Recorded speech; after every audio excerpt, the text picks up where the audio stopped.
belum pernah cerita. Mungkin aku tuh dari kecil Mas Yudi, makanya mungkin cocok juga jadi presenter. Aku tuh seneng ngomong waktu kecil, dari kecil ngomong sama kembang. Oke. Dia seneng ngomong sendiri, suka ngomong sama kembang, ngobrol sama kursi. Jadi mungkin kan gitu. karena aku kan jarak aku sama kakak aku tuh kan lumayan jauh. Oke. Aku sama kakak aku bedanya 5 tahun, sama adik aku tuh 5 tahun. Jadi kalau nggak ada temen di rumah, aku tuh ngobrol sendiri. Jadi kayak punya teman imajinasi yang aku bikin sendiri. Tapi aku ngomongnya sebelah kursi, entah ngomong sama kembang, bahkan sampai pernah aku kelindes, aku belum sempat lupa mau cerita, kelindes mobil, gara-gara aku lagi ngobrol sama kembang, mobil mundur, aku nggak lihat, aku dikelindes mobil, ke umur 5 tahun, ya, dan yang ngelindes itu om aku sendiri, di rumah oma aku. Bener Bu, di kualinya ada cadangan.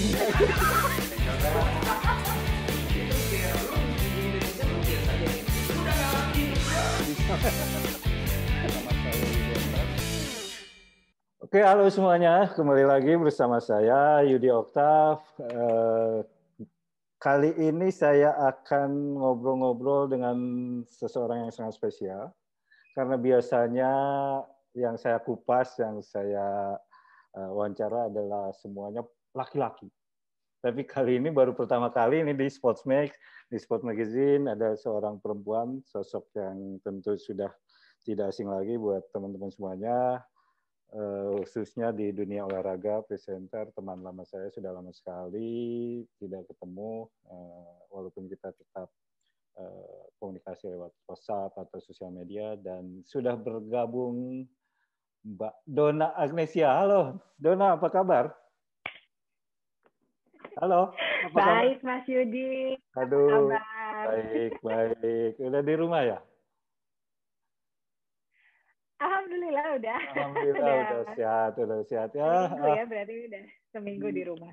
Udah seminggu di rumah. Oke, sebelum kita ngobrol-ngobrol lebih jauh, mungkin bisa sedikit cerita. Kemarin kan Donna ada sempat isoma ya, sempat isolasi mandiri. Gimana sih ceritanya? Boleh dong berbagi dikit aja soal gimana prosesnya dari awal sampai pulang kembali ke pangkuan sang suami dan keluarga. Cerita dong dikit. Gimana? Kemarin itu sedikit apa ya? Aku bilang sedikit dapat apa? Entah anugerah atau musibah itu. Harus ternyata setelah berapa bulan itu ya mengalami pandemi dari bulan Maret sampai akhirnya Januari, aku akhirnya kenalan juga sama virus COVID-19 gitu ya secara langsung. Padahal kalau dari semua bilang, sampai anak aku juga kaget gitu. Kenapa mama yang akhirnya harus positif gitu. Padahal mama yang paling cerewet, mama yang paling jagain kita semua gitu. Aku termasuk orang yang paling, ya dibilang parno sih nggak parno, tapi aku menjaga banget gitu. Walaupun kita sempat pergi liburan dan segala, tapi protokol kesehatan tuh aku paling jagain banget seluruh anggota keluarga yang di rumah gitu ya. Dan ternyata memang aku yang harus ngalamin itu sendiri gitu. Tapi aku pikir selalu ada hikmah lah di balik semua kejadian gitu yang aku alamin gitu kan. Dan kemarin harus menjalaninya isolasi mandiri selama 11 hari di apartemen. Di apartemennya, memang di sendiri ya, bukan sendiri. Jadi ketika aku ngalamin yang namanya badan tuh nggak enak. Cuma memang jadi kita kayak tebak-tebak buah manggis gitu, kayak masuk angin. Dan kebetulan aku pas saat itu juga lagi PMS gitu kan, lagi mau datang tamu bulanan, jadi badan itu kan pasti berasa nggak enak. Jadi awalnya nggak menyangka bahwa aku positif, jadi kita nunggu sampai dari mulai hari Senin itu badan udah ngerasa nggak enak, terus mau kayak flu, cuma akhirnya kok rasanya nggak sembuh-sembuh. Aku sempat minum obat karena sakit kepala gitu ya, sempat minum paracetamol, kok nggak sembuh-sembuh. Akhirnya hari Kamis aku tes PCR. Dan baru Jumat pagi keluar hasilnya positif gitu. Jadi begitu sempat kaget, shock gitu. Kok gue gitu ya. Tapi ya harus jadi aku cepat ngambil keputusan. Oke, ya udah aku bilang Mbak Darius, ya udah aku di apartemen aja deh gitu sendiri. Karena kan di rumah ada papanya Darius kan. Ada anak-anak gitu. Aku pikir ya lebih baik aku yang pergi dari rumah untuk isolasi sendiri gitu. Ya udah kebetulan ada apartemen kita yang kosong gitu kan. Jadi ya udahlah aku di situ sendiri dan ya udah jalanin semuanya. Padahal aku tuh orangnya paling takut sendirian sebenarnya. paling takut, nggak pernah sendirian kan aku. Biasanya kalau pergi keluar kota kan pasti ada Ime atau Posi gitu kan. Selalu ada Benar-benar nggak pernah sendirian. rombongan lah, selalu ada ini. Ada rombongannya. Makanya ini benar-benar harus sendiri dan ya udah aku pikir ya mungkin ini saatnya orang bilang harus istirahat, harus me time yang benar-benar sendirian dan pada saat itu aku benar-benar akhirnya ya dibilang mendekatkan diri semakin dekat sama Tuhan gitu ya. Jadi makin sering berdoa, benar-benar yang istrinya cuma istirahat, makan, tidur. Dan itu aku lihat banget banyak benar orang yang sangat support sama aku. Ya orang yang benar-benar teman yang benar-benar mensupport kita pada saat kita sedang down gitu kan, itu tuh kelihatan banget di sana dan puji Tuhan support sistem aku sangat-sangat luar biasa karena aku juga banyak banget dapat DM dari orang-orang yang mereka juga ngerasain pada saat isolasi itu nggak ada yang support, itu sedih banget gitu. Dan makanya kenapa akhirnya aku banyak sharing ya, di media sosial aku bahwa ya ini bisa terjadi sama siapa aja gitu kan. Penyakit ini tuh udah ya namanya juga wabah, bisa terjadi sama semua orang dan ini bukan aib. Dan banyak orang yang dikucilkan karena ngalamin positif COVID sampai nggak berani ngaku bahwa dia positif gitu karena takut dikucilkan, karena dianggap aib, bahkan dikucilkan sama keluarganya sendiri gitu, nggak ditanyain kabarnya, dan itu sedih banget Mas Yudi gitu.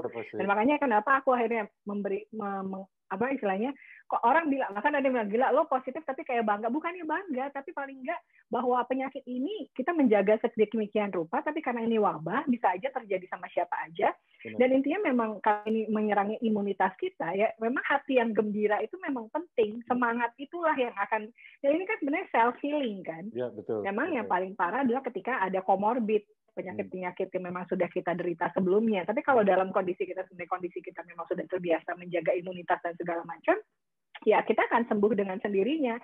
Memang ada yang cepat, ada yang lama gitu kan. Dan memang intinya nggak boleh stres, tetap semangat, dan itu yang akan menyembuhkan. Tapi kalau udah sakit, nggak ada yang support, terus dengar beritanya mungkin serem-serem gitu kan. Jadi makanya aku pengen kasih edukasi ya, mungkin itu akhir Tuhan kasih aku sakit untuk lebih banyak memberikan edukasi bahwa ya penyakit ini bisa sembuh dengan sendirinya dan nggak ada salahnya kita kemarin menjaga kesehatan, kita menjaga imunitas tubuh, karena kalaupun kita kena ya kenanya juga nggak akan parah gitu. Dan aku dalam waktu 11 hari aku udah negatif, dalam waktu 14 hari aku udah negatif kedua, maksudnya tetap negatif kan, ada orang yang mungkin negatif terus habis itu kena lagi atau apa gitu ya. Dan ya tetap intinya memang menjaga kesehatan adalah sebuah kewajiban buat kita semua gitu. Dan support sistem itu penting dalam segala hal apapun, apalagi pada saat kita sakit gitu. Gitu sih. Nah, ada beberapa pertanyaan ini saya juga karena tentu pengen berbagi. Selama 11 hari selain sendiri itu apa yang dilakukan selama itu? Artinya olahraga atau apa, kemudian makanan, kemudian dokter datang segala macam, itu selama 11 hari itu gimana aja prosesnya? Yang pasti memang begitu begitu aku tahu aku positif gitu kan, terus aku kebetulan punya kenalan teman di Rumah Sakit Premier Bintaro, jadi dia langsung kasih aku untuk konsul sama dokter. Jadi memang intinya kita isolasi mandiri tapi tetap harus ada pendampingan dari dokter karena kan penyakit ini menyerangnya paru-paru gitu. Jadi memang aku didampingi sama dokter spesialis paru-paru. Jadi aku tahu isolasi mandiri pun kita juga nggak sembarangan gitu. Tetap dikasih obat antivirus, ada minum obat antibiotik dan juga vitamin-vitamin lain yang memang untuk imunitas tubuh aku gitu. Itu kan juga banyak banget yang DM yang kasih, "Dono minum ini, minum itu, minum ini." Aduh, pusing banget kepala aku, segala macam kayaknya harus diminumin gitu kan. Cuma aku semua berdasarkan aku konsultasiin sama dokter karena gimana pun kesehatan kita tetap harus sama ahlinya gitu kan. Dan aku juga ikut ronsen paru, cek lab gitu. Jadi at least tahu kondisi awal aku ketika pada saat aku positif seperti apa, dan ketika aku sudah negatif pun aku tahu kondisinya seperti apa. Jadi jangan sampai ada sisa-sisa gitu dari si COVID ini. Karena kan paru-paru itu kan satu organ tubuh yang sangat penting kan buat tubuh kita gitu kan. Dan aku juga nggak pengen ketika aku setelah selesai walaupun sudah dinyatakan negatif, aku pun tetap cek, aku CT scan paru-paru aku dan puji Tuhan hasilnya tetap bersih, nggak ada flek sama sekali gitu. Dan itu juga semua aku selalu konsultasiin sama dokternya. Jadi dan kebetulan memang waktu awal-awal konsultasinya secara online. Okay. Jadi mungkin dokter pun juga ketika aku dinyatakan positif kan ada di PCR itu ada namanya CT value kan. Jadi CT value aku tuh 17, 18 gitu.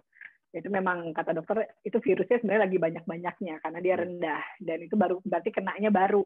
Okay. Ya semua orang nanya Dona kenanya di mana? Saya nggak tahu karena semua di sekeliling aku yang pergi aku bareng nggak ada yang positif gitu kan? Negatif semua ya, keluarga ya, juga semua ya. Even iya, maksudnya itu bizar banget. Even Darius yang tidur sama aku gitu kan, dia juga negatif. Jadi kalau ditanya, Dona nggak bisa berpikir, Dona kenanya di mana? Aku benar-benar nggak tahu, nggak bisa, nggak no clue sama sekali bahwa aku kenanya di mana gitu. Jadi aku udah pikir, aku udah nggak mau tahu deh, aku kenanya di mana. Yang sudah pasti saya kena, yang pasti sudah pasti saya positif. Jadi sekarang pikirnya gimana cara nyembuhinnya, udah nggak mikirin di mana gitu kan, karena terus akhirnya ngobrol sama ada Inaya Wahid juga yang dia bahkan di rumah terus selama pandemi, nggak pergi kemana-mana, dia pun positif gitu. Jadi ya mungkin kita ini adalah orang-orang yang terpilih gitu memang sama si virusnya bahwa ya kita kena gitu. Tapi ya selalu percaya bahwa di dalam setiap kejadian selalu ada hikmah lah gitu. Ya udah akhirnya pokoknya aku ngikutin semua dan ya di selama masa isolasi itu memang kan awal-awal pasti lemes gitu ya Mas Yudi, terus sempat hilang indera penciuman juga aku 2 hari. Oke, gitu. benar itu ya, betul-betul hilang gitu, betul-betul hilang. Benar. Oke. Iya. Indera penciuman. Benar-benar hilang, bahkan mencium bau kayu putih kan itu lumayan kencang ya, kayu putih itu nggak bisa. Benar-benar nggak kecium sama sekali. Jadi akhirnya cuma orang bilang memang katanya harus pakai kayu putih gitu, diuap tuh atau apa. Kalau sekarang kan ada yang canggihnya pakai yang living oil gitu ya, dihirup gitu. Itu aku 2 hari pakai itu, terus semprot hidung, terus berkumur yang intensitasnya lumayan sehari 3 kali gitu. 2 hari hilang. 2 hari bisa nyium lagi. Itu bisa nyium itu kayak wah aku bisa nyium. Bahkan aku kan nggak sama kalau Daris kan nggak suka pete. Aku tuh dikirimin makanan pete tuh sama ibu, ada orang tua murid lah di sekolahnya Leo. Itu aku makan pete aja nggak bisa nyium bau pete. Saya pipis nggak bisa nyium tuh bau petenya. Jadi sampai akhirnya bisa nyium lagi tuh seneng banget. Tapi untung aku nggak, kalau indera perasa nggak hilang. Jadi aku masih bisa makan segala macam. Dan itu kan benar-benar teman-teman tuh baik banget, banyak banget yang ngirimin aku makanan gitu ya. Jadi aku masih bisa makan karena itu penting kita makan. Kata pokoknya Mbak Dona kuncinya 3M, makan gitu. Ya udah aku makan aja segala macam. Berat badan aku naik 2 kilo. Pokoknya gimana caranya bikin aku happy gitu kan. Tapi memang setelah hari ke-7 aku tes PCR lagi. Itu memang masih positif, tapi CT value-nya udah naik dari 17 jadi T1. Jadi lumayan tinggi. Kan memang kalau dia negatif itu kalau dicek di Premier Bintaro itu di atas 37 dia baru negatif. Tapi aku dari 17 ke 31, terus di hari ke-11 aku baru cek lagi udah negatif karena sudah 37,8 CT value-nya. Jadi di hari ke-9 aku sempat yang mungkin udah rasa kangen ya sama Darius, sama anak-anak, sama rumah gitu tuh udah mulai rasa lagi melo gitu. Itu kalau nangis lah apa ada, tapi terus mesti balik lagi lihat-lihat mikirin yang happy lagi, mau cerita sama Darius. Tapi memang support itu sangat penting sih dari orang-orang terdekat kita gitu pada saat sakit kemarin itu, apalagi ya itu bagi seorang ibu ya, mungkin banyak banget juga yang ibu-ibu yang akhirnya positif harus jauh dari keluarga, dari anak-anak, itu mereka sedih banget gitu. Dan itu aku juga ngerasain gitu. Dan memang support dari orang-orang terdekat itu memang salah satu kunci sih supaya kita bisa cepat pulih, cepat negatif, cepat bisa balik lagi sembuh gitu. Oke. Betul-betul mirip-mirip banget ya, sama persis lah dengan isu yang biasa kita berkampanye ya, isu HIV ya. Berkampen itu artinya support orang-orang di sekitar itu kuncinya untuk tetap bisa fit gitu ya melawan virus itu. Iya, benar banget. Karena ya itu kan kalau orang bilang hati yang gembira adalah obat, ya betul, itu betul banget gitu. Karena kalau namanya penyakit dengan imunitas tubuh itu ya semakin kita down, semakin kita sedih, itu kayaknya makin terpuruk gitu kan. Oke. Dan imunnya tuh makin jadi makin drop gitu. Tapi kalau kita happy, kita jalanin, ya nikmatin aja. Aku akhirnya dalam satu kesimpulan bahwa ketika kita sakit itu, ketika kemarin aku COVID itu, aku cuma bikin satu yang paling penting, yang paling pertama kali harus dilakukan adalah menerima. Menerima bahwa ya udah, saya sakit. Ternyata saya yang dipilih sama virusnya untuk positif. Oke, gue berterima. Nih, next mesti apa nih? Setelah tahu harus gue apa? Yes, we have to deal with it. And then dijalanin. Ya dijalanin prosesnya, dijalanin prosesnya, setelah itu dinikmatin prosesnya. Berapa lama nih gue harus jalanin ini? Ya udah nikmatin aja. Setiap pagi nyari matahari, berjemur di teras apartemen, sampai aku tanning banget, gelap banget ini semua. Ya udah. Liatin foto apa orang pikir lu kayak liburan ya, biarin aja orang pikir kayak gue kayak gak sakit, gue kayak liburan aja sendirian gitu di apartemen gitu. Dan akhirnya ya puji Tuhan dalam waktu yang cukup singkat aku bisa cepat negatif, bisa cepat sembuh gitu. Oke, ini pertanyaan terakhir soal COVID itu. Yang paling dirasakan, yang paling paling berat gitu, apa ya, secara fisik waktu itu? Yang paling ngerasa drop banget?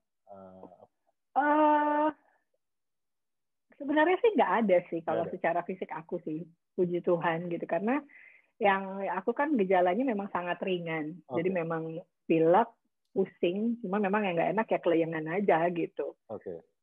Yang lain sih nggak ada, aku nggak ngerasain sesek, aku nggak demam, nggak ada. Tiap hari kan aku harus cek saturasi kan, saturasi aku selalu 98, 99 gitu. Jadi secara fisik memang nggak ada. Aku setelah hari ke-7 pun juga sebenarnya aku ngerasa sudah fit, cuma memang ya nggak 100% gitu, mungkin ya 95% lah, karena mungkin kadang kalau ini ya gue belum sembuh nih gitu, karena masih kadang ya adalah kelayangannya sedikit gitu. Jadi memang cuma nggak ada gejala yang orang katanya kalau ngomong sesek atau apa. Dari awal pun aku konsultasi sama dokter, ngobrol cerita nih kayak gini aja, Mas Yudi, nggak ada yang ngos-ngosan atau apa gitu. Nggak ada orang yang memang ada yang sampai ngos-ngosan gitu, Mbak Dona, tapi kayaknya oke-oke aja. Ya saya sih begini aja dok, cuma memang pusing kelayangan di sini gitu, nggak sembuh-sembuh gitu.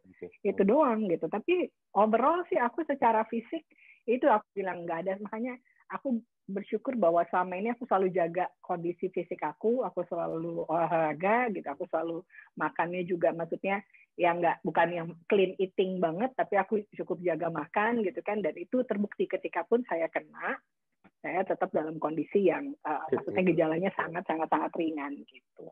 Oke. Gitu Pak. Thank you banget. Sharingnya banget soalnya sharing dari teman-teman yang pernah melewati itu, ya intinya menerima, dealing dengan apa yang itu, kemudian menjalaninya. Kemudian yang terpenting adalah support dari orang-orang terdekat, itu penting banget. Yes.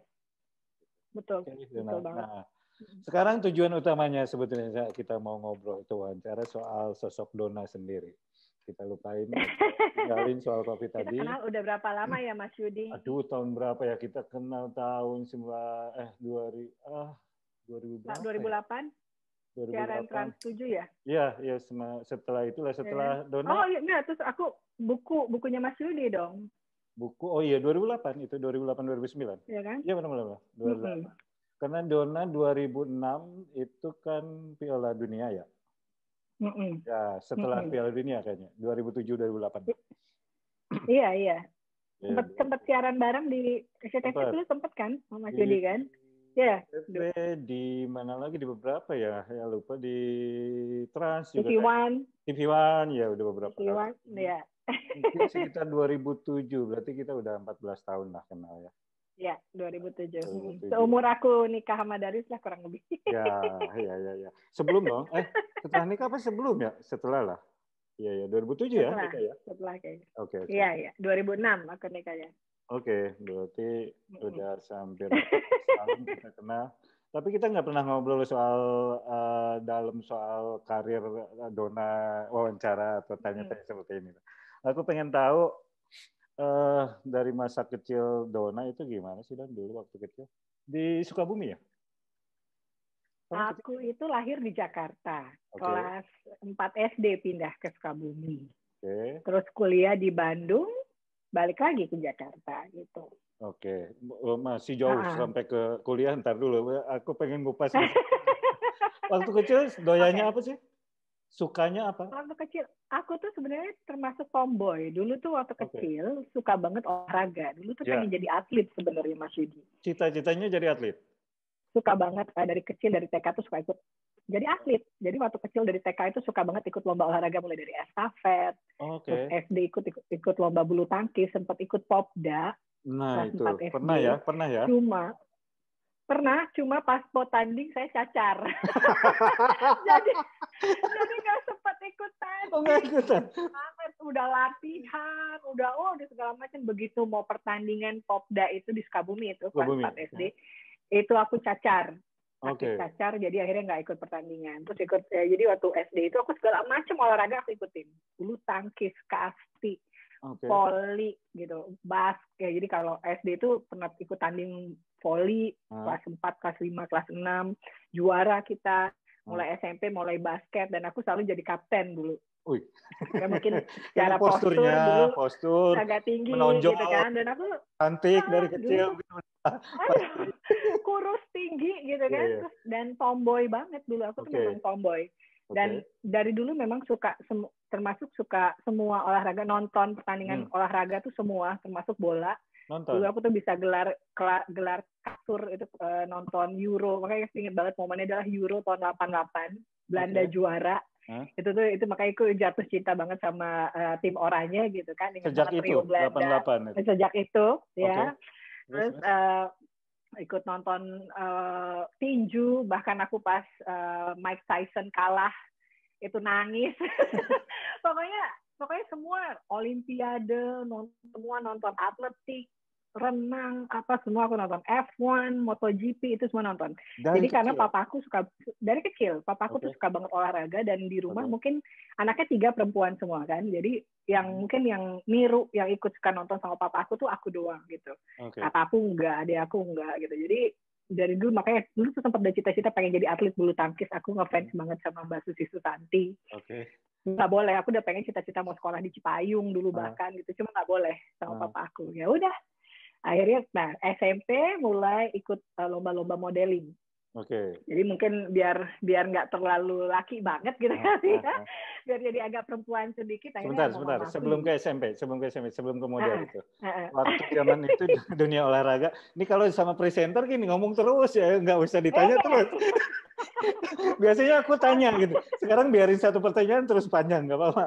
Nah, kita stop dulu sampai di SD. Nah, waktu sebelum ke dunia model SMP ya, ada partner nggak waktu zaman kecil gitu, apa teman-teman SD atau teman-teman lingkungan yang juga sama gitu dengan Dona, sehingga Dona itu merasa ada geng atau apalah, atau tim atau klub atau grup olahraga gitu masa itu, masa SD. Apakah Dona sendiri Ada.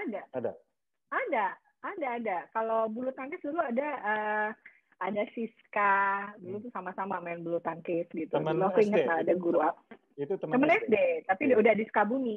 Oke. Kalau dulu kan aku kalau TK SD waktu di Jakarta, aku sekolah di Strada, di Oke. atas sana di Jakarta Selatan. Oke. Itu dulu aku ikut lomba senam, senam SKJ gitu, rame-rame gitu ya. Terus estafet gitu, lari estafet gitu. Terus kalau SD itu aku pindah ke Sukabumi, mulai bulu tangkis gitu-gitu. Itu ada Siska. Terus dulu aku ingat guru aku namanya Pak Yosef yang ngajarin aku sempat ikut kayak mau ikut klub gitu di salah satu tempat latihan bulu tangkis di Sukabumi. Terus begitu itu ada dia juga main voli sama aku. Terus begitu siapa lagi ya? Pokoknya Siska, Lia, Linda, terus siapa lagi? Aku lupa nama-namanya. Nah, Pokoknya yang aku ingat itu mereka yang sporty banget, yang tim, bahkan kita pernah jadi tim terbaik dulu waktu itu. Tim terbaik apa nih? Cuma aku pernah main volley waktu kelas 4 waktu itu. Jadi cuma aku dulu kalau main volley gitu aku nggak boleh kalah. Jadi dulu aku orangnya sangat kompetitif. Jadi aku pernah di lapangan, nih kalah, itu mukul bola sambil nangis. Itu nangis saya mukul bola tuh benar-benar sampai nangis, sampai akhirnya tahun depannya pokoknya kita latihan benar-benar lagi sampai akhirnya kita juara dan dapet tim terbaik. Jadi itu kelas 4 nggak salah aku nangis sampai mama tuh minggir, udah Donas lu keluar aja di lapangan, di pinggir lapangan aku nangis dipeluk mama aku. Jadi dulu tuh aku orang sangat kompetitif, pokoknya gue nggak boleh kalah gitu. Bukan kompetitif lagi itu mah, bukan kompetitif Apa tuh lagi namanya? tapi itu apa ya? Obsesif apalah Itu itu ya, namanya. ya. Pokoknya harus menang aja. Pokoknya gitu deh. Pokoknya harus menang, nggak boleh kalah dulu. Tapi Begitu. dengan setelah kalah latihan sama teman-teman tahun depannya bisa juga. Tahun depannya aku benar-benar kita kelas 6 SD itu kelas 5 berarti. Kelas 6 itu kita jadi tim terbaik dan kita juara gitu. Juara 1, dapat tim terbaik dan kita ngalahin tim yang tahun sebelumnya ngalahin kita. Di Sukabumi antar SD, antar SD. Sukabumi. Dan kita kan karena aku kan sekolahnya sekolah Katolik kan, swasta, dan pasti kalahnya tuh sama SD negeri. Ya kan, SD negeri. Jadi pokoknya seru deh, dan itu seneng banget sampai kita akhirnya makan-makan segala macam gitu. Itu seru banget dan pokoknya aku gak mau kalah. Dan aku tuh dulu waktu SD nggak mau kalah bukan hanya di sport gitu, bahkan di kelas, di nilai-nilai pelajaran pun aku nggak boleh kalah gitu. Termasuk juga waktu ujian Eptanas gitu kan. Itu bisa, aku punya sahabat itu bisa, aku nilai Eptanas aku nilai itu 40, berapa NEM-nya gitu. Kalah sama itu, aku nangis, saya nggak mau tanda tangan STPB dulu saya. Pokoknya parah deh. Pokoknya karena nggak boleh kalah saya dulu. Iya, ambisius banget ya, ambisius. Benar, ambisius itu namanya ya. Benar, ambisius banget aku. Pokoknya aku memang dulu tuh kalau untuk pelajaran sama ya gitu, kalau bisa olahraga aku kalau bisa harus jadi yang terbaik. Gitu. Berarti bulu tangkis yang mainnya, yang benar-benar main olahraga bulu tangkis, kemudian voli, kemudian apa lagi? Atletik, basket, atletik ya, lari, lompat jauh, ya atletik tinggi, ya, semua atletik semua tuh, lompat jauh, lompat tinggi. Iya, main semua Pak. Aku lagi main bola aja dulu. Main bola aku. Lagi ngebayangin kamu zaman kecil gitu apa doyannya olahraga segala macam, tomboy segala macam, tinggi. Bayangin kakinya panjang, kurus gitu kan, pakai celana pendek gitu. Hitam. Gosong aja pokoknya. Iya. Oke. Itu zaman SD ya. SD. Idolanya Susi Susanti dan ada Susi Susanti. Selain Susi Susanti siapa lagi? Dulu sih pokoknya Susi Susanti saya. Kalau main voli gitu sih nggak terlalu ada idola, pokoknya main aja. Tapi kalau misalnya benar-benar idola sih Susi Susanti. Kalau bola dulu ya sukanya trio Belanda itu. Oke. Nah, waktu kecil itu berarti sebetulnya kalau mau memilih lebih ke bulu tangkis. Kalau misalkan bulu tangkis, ya. Nah, selain olahraga yang dibaca kamu apa sih waktu SD? Oh, TK waktu SD. Aku dulu suka 5 sekawan. Oke, 5 sekawan. Petualangan. 5 sekawan, Bobo. Oke. Jalan Bobo. Standar zaman berarti kamu 80-an lah ya, anak 80-an. Iya, 80-an. 5 sekawan, kemudian mungkin Tintin yang gitu-gitu apa? Tintin sih enggak, aku sukanya Bobo. Bobo, Donald Duck. Apa sih? Donald Duck. Donald Duck itu. Terus apa lagi ya? Aku lebih suka yang kalau Sydney Sheldon terus Daniel Steele udah gedean kayaknya ya. Kalau dulu lebih suka 5 sekawan. Dan sempat berpikir sempat cita-cita jadi apa waktu kecil, selain cita-citanya jadi olahragawan atau jadi apa sebetulnya waktu kecil? Jadi cita-cita aku berubah-ubah tuh. TK, SD itu sempat pengen jadi guru. Karena dulu kan kalau dulu waktu kecil tuh guru kalau tiap naik kelas dapat kado. Kayaknya enak aja karena guru tiap naik kelas dapat kado. Jadi saya jadi guru dulu saya waktu SD. Benar-benar ya, bukan mau jadi atlet atau? Enggak, maksudnya saya ketika jadi atletnya tuh ya mungkin kelas 4, kelas 5, tapi waktu TK, SD kelas 1, kelas 2, kelas 3 tuh kayaknya jadi guru ya atau jadi atlet gitu. Tapi maksudnya kepikirannya tuh ya jadi guru gitu. Oke. Nah, sekarang lanjut. Jadi atlet sih maksudnya udah lebih gedean lah. Kelas 4, 5, 6 udah mulai benar-benar main ya main tenis. Udah mulai lebih mudah main gitu baru jadi. Oke, kalau waktu TK ngelihat enak ya kalau naik kelas gurunya guru kalau naik kelas dapat kado banyak dari muridnya gitu kan. Oke. Padahal kadonya kain gitu kan, dulu dikasih ya. kain sama mamaku. Gitu. Oke, masuk ke SMP tadi dunia udah mulai kenal dunia model-model atau kecantikan gitu. Ya masih di Sukabumi kan? Masih. Oke, lanjut ke masa SMP gimana tuh kehidupannya dulu? SMP ya umur 13 ya aku mulai ikut lomba-lomba dulu, ikut kayak Putri Batik model Jawa Barat gitu. Ikut umur 13 tahun lah gitu, dan dulu lumayan dapat banyak piala. Cuma kan dulu sebenarnya kalau modeling itu nggak disupport sama papa aku kan. Papa aku tuh orangnya lebih apa? Yang penting satu lu sekolah nomor 1 gitu. Gue gak akan nonton kalau lu ikut lomba-lomba modeling, tapi kalau lu ikut cerdas cermat gitu. Aku dulu lumayan sering ikut lomba cerdas cermat sih, dikirim dari sekolah gitu kan. Lomba cerdas cermat P4 atau lomba cerdas cermat cepat tepat ya, buat pelajaran kayak gitu-gitu. Buat di RRI kayak gitu-gitulah. Dulu. Terus kalau ya pernah ikut pertandingan basket sama volley. SMP itu masih main, masih basket sama volley, ikut pertandingan. Dan dulu aku kan SMP-nya SMP aku tuh dulu Yuati Bakti namanya, sekolah Katolik kan, lumayan disiplin. Terus saya masih selalu ambius. Tetap masih apa tuh? SMP apa nih? Ambisiusnya dalam hal apa kalau waktu SMP? Sama dengan pelajaran, olahraga juga? Masih dalam pelajaran, masih nggak boleh kalah juga gitu. Cuma aku udah mulai ikut organisasi kan, ikut OSIS gitu.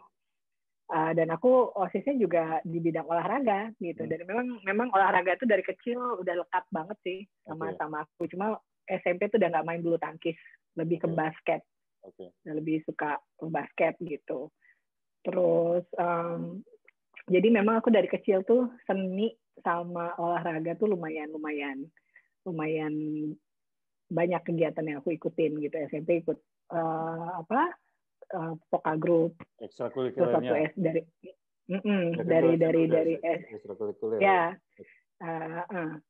Ikut Poka Group, terus kalau upacara tuh pasti aku dari SD sih sebenarnya, entah bawa bendera, pernah juga jadi pemimpin upacara, baca UUD, itu tuh pasti aku tuh memang orangnya aktif, nggak pernah bisa diem gitu dari zaman SD SMP gitu, memang senang terlibat dalam sebuah kegiatan gitu, atau mungkin senang tampil kali gue.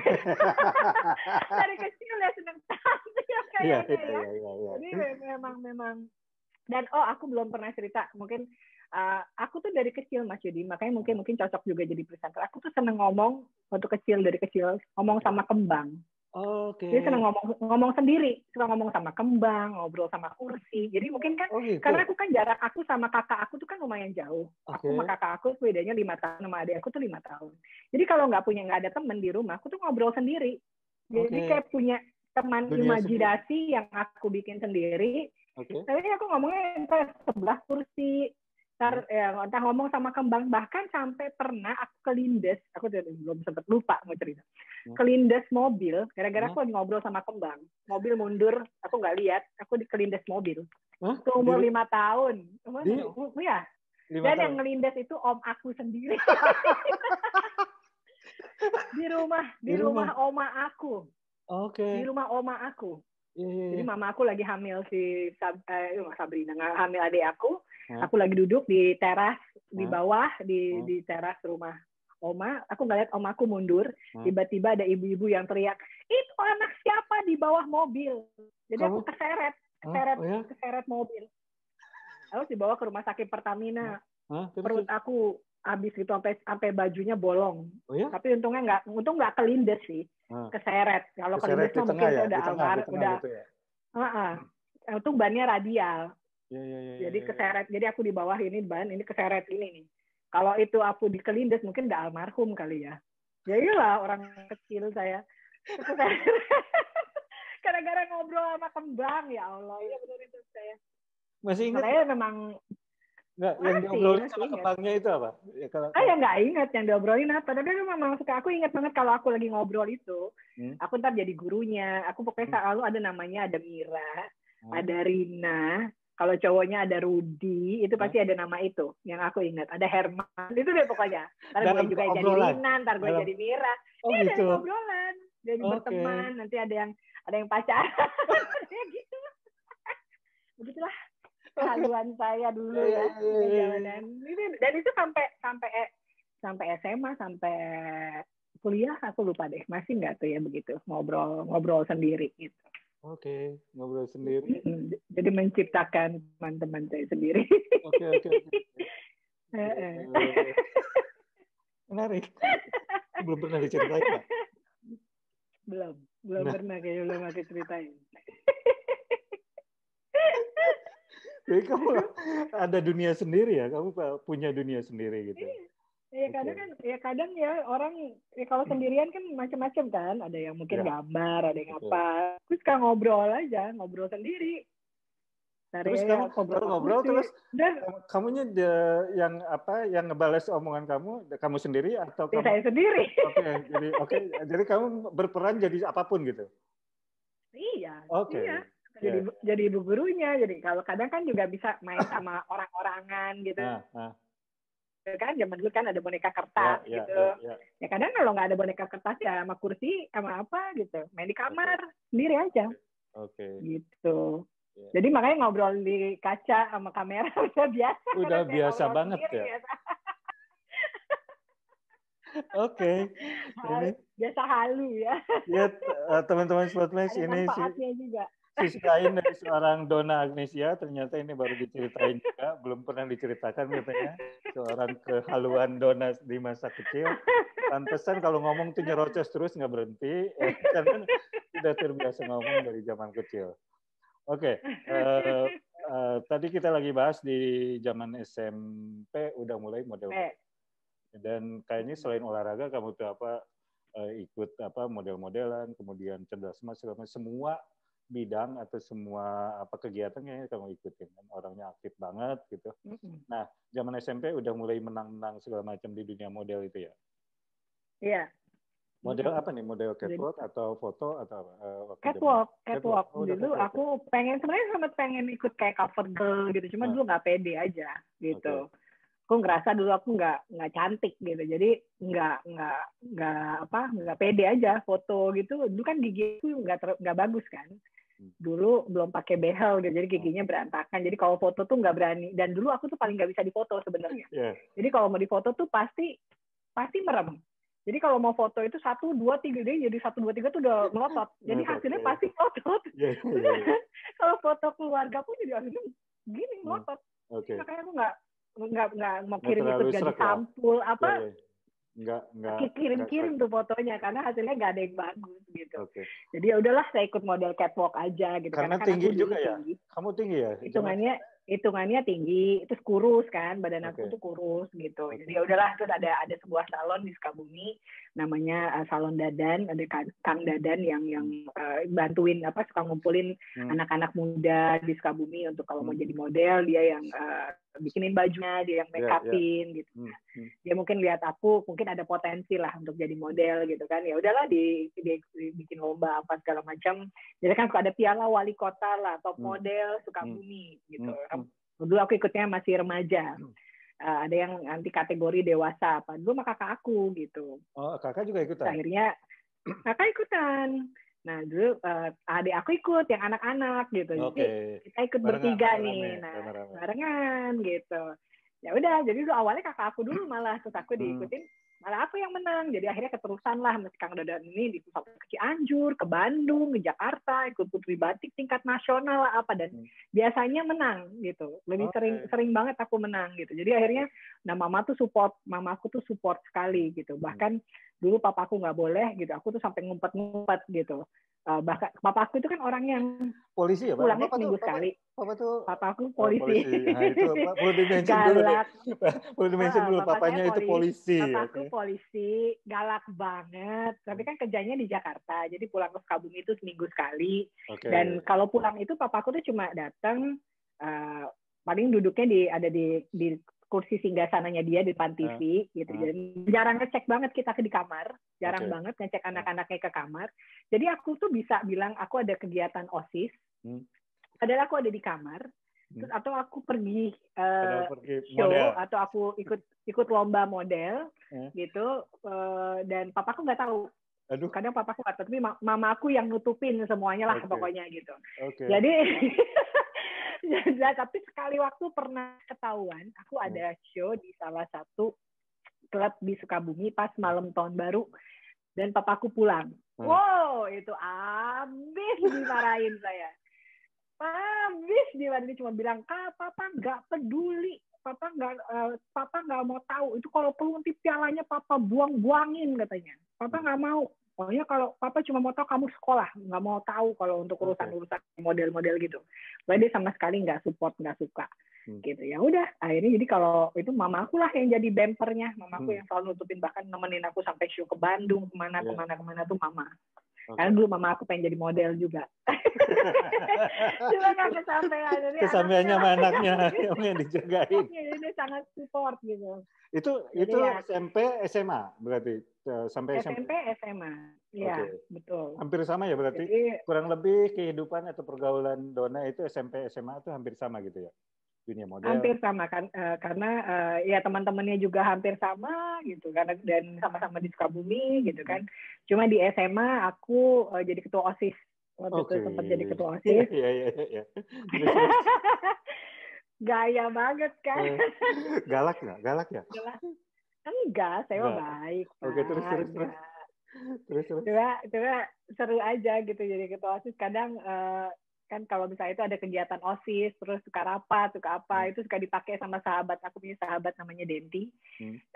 Dia nggak masuk dalam kepengurusan OSIS. Cuma kalau aku pas lagi jam sekolah gitu, aku di ruang OSIS atau apa, dia ikut izin.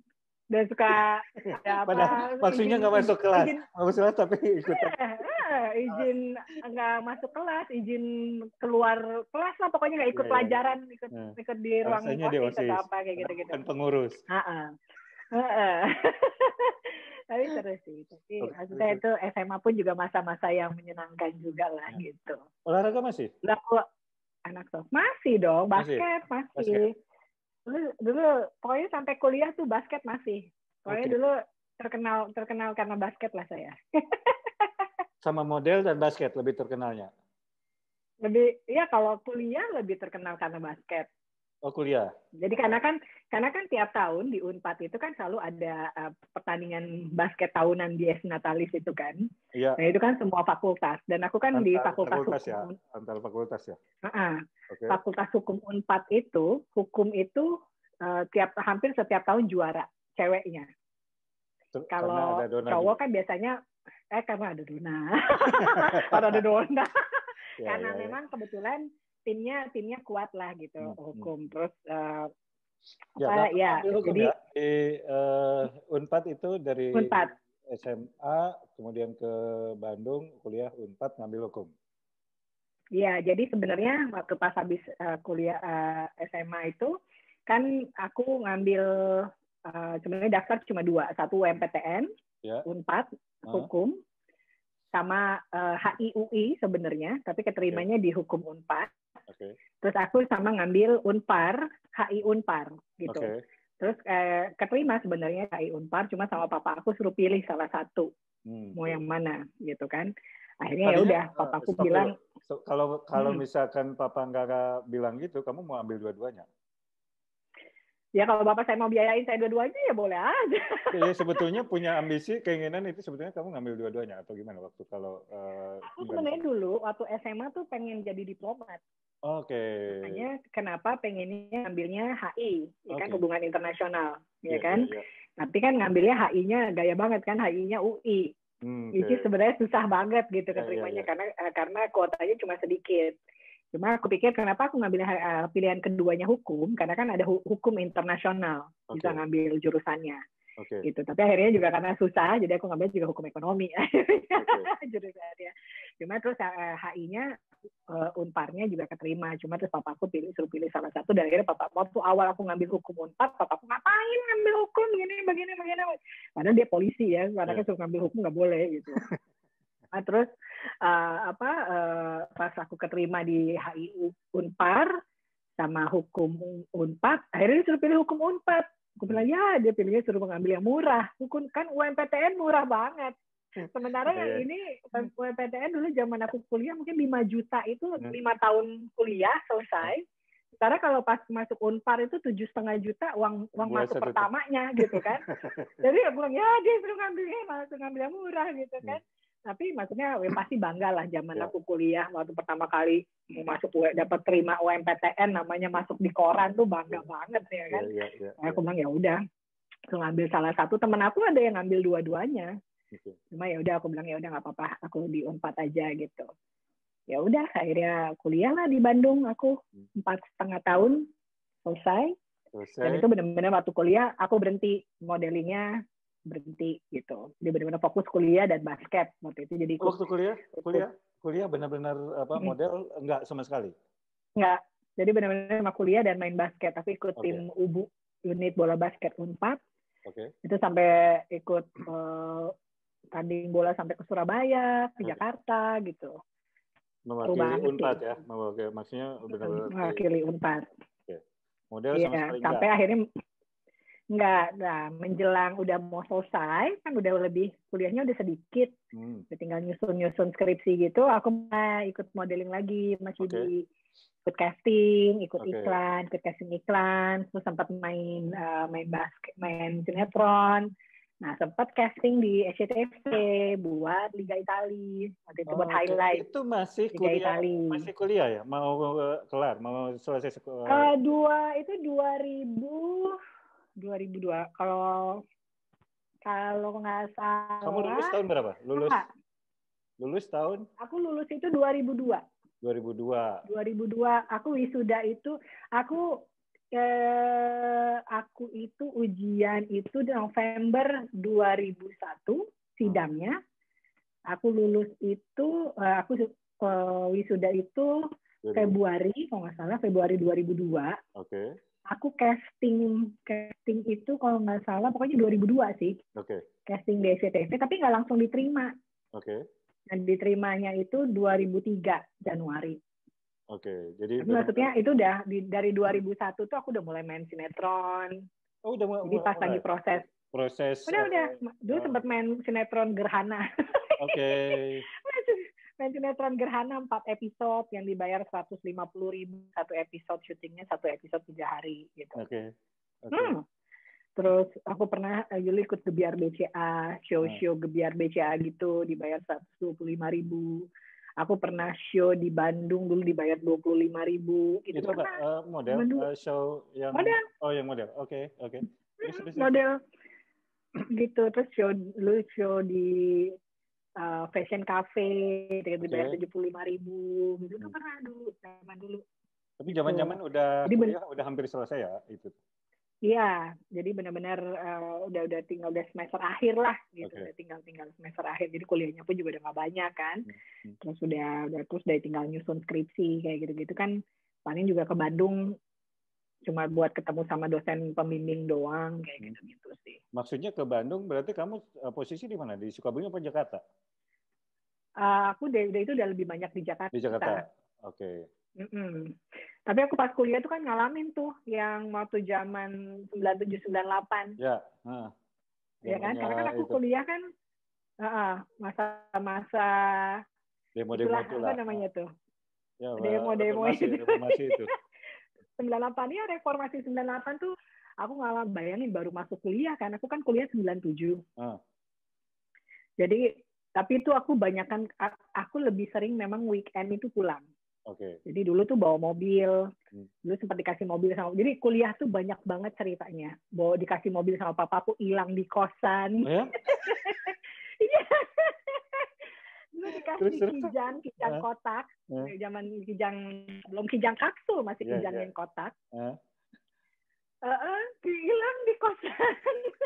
Kebayang tuh. Jadi malam-malam papa aku masih tahu. Jadi aku tuh lagi nggak enak badan. Jadi sebenarnya kan kijang itu kan gampang banget kan kunci T itu dibuka. Jadi itu kuncinya itu papaku tuh lagi marah banget mobil kijang tuh pencurian mobil lah. Jadi itu aku malam masih diteleponin papaku. Lo hati, karena kan papaku polisi ya, jadi masih banyak informannya. Hati-hati lo, ini lagi banyak pencurian mobil. Iya be, aku bilang, tenang aja, mobil ada kok di bawah. Padahal itu jam 9 malam, kalau aku turun itu mobil udah nggak ada di bawah. Jadi pagi-pagi temen aku mau kuliah, karena aku kan kampus aku tuh di belakang, mobil kosan aku tuh di belakang kampus. Jadi sebenarnya nggak perlu mobil juga, tinggal jalan kaki. Cuma kan kadang aku dari Sukabumi. Yang di Pati Ukur apa yang di... Kampus aku di Pati Ukur. Oh, di Pati Ukur. Kosan aku tuh di Tengku Angkasa, jadi persis di belakangnya. Deket banget. Deket banget. Jadi itu nyari kosan juga papa aku gitu kan. Kosannya cewek semua gitu. Yang kalau jam 6 pagi, tapi dulu namanya anak kos. Jadi kalau mau pergi itu pokoknya kan ibu kosnya galak, manjat-manjat lah kita kalau pergi malam dulu kan namanya anak kosan ya kan. Itu ya pintunya berlapis kalau mau pergi itu mesti buka pintu pelan-pelan, terus belum sebelahnya garasi itu pintu kamarnya ibu kos aku lah. Pokoknya seru banget deh. Tapi itu masa-masa yang seru banget, dan kalau diceritain zaman sekarang tuh ya ampun, gue dulu Badung juga ya zaman kuliah gitu kan. Kalau pergi dulu kan nongkrongnya di Fame, nontonnya Brown Sugar lah, R&B gitu kan, R&B night. Tapi seru lucu. Tapi kalau aku nggak pulang, aku nginep di rumahnya si Susan gitu, di rumah temen aku.